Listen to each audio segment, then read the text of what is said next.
A few weeks later, a madman calling himself a necromancer had followers, and the village was besieged by them. At first, the necromancer personally tortured and killed many who were against his actions. And those who did not want to die at his hands joined him with fear, and remained his slaves forever. Of course, while the necromancer wanted it, it also happened that there were those who simply liked such things. Taking advantage of the necromancer's protection provisions and the general madness of the village, they could rape women or simply kill everyone. Even for the sake of interest, such people also often tortured others. But all good things end quickly, just like this fairy tale. So the necromancer finished reading the last page of the book, which, by definition, was supposed to give him the last great power. He was still strong thanks to the book.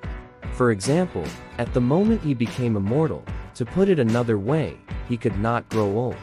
He could also just tear any villager apart on the spot at will. Then he could easily create a throne of bones from their skeletons with the power of his thoughts. But the last chapter, that was supposed to give a new power for the experiment, just surprised him with its madness. There in the chapter it was written, to sacrifice yourself.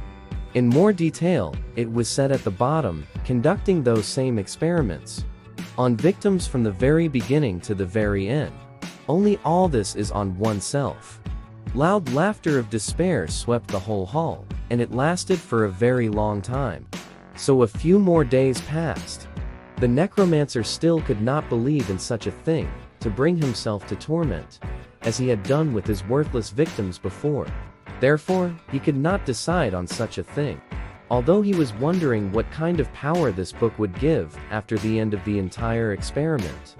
After all, with each new completed experiment, the power that the book could give became more and more. But he didn't want to feel the hellish pain, so he conducted his last experiment on his subjects. But the book chose him, and the power was shared only with him. Cunning could not help him in this. Sometimes, wandering through the rooms of the corpses of victims, he also came across the bodies of fanatics. He often found books about necromancy among them, although he did not feel the same craving for reading them as with his same folio. But he looked out of curiosity, and saw the rites of transformation into a lich. But all this was accompanied, of course, by suicide, so that later, he would be reborn as an undead. In the end, he came to the conclusion that sooner or later this was going to happen. After all, then becoming a lich is not so bad, right?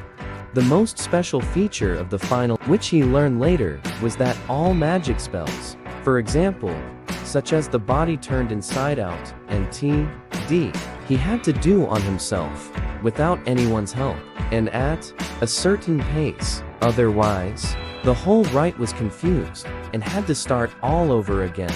That's what scared the owner of the book the most, but he had no other choice. While the days passed in torment for the necromancer, the soldiers of the royal guard came to the village to free the village from the invaders, and they began their assault.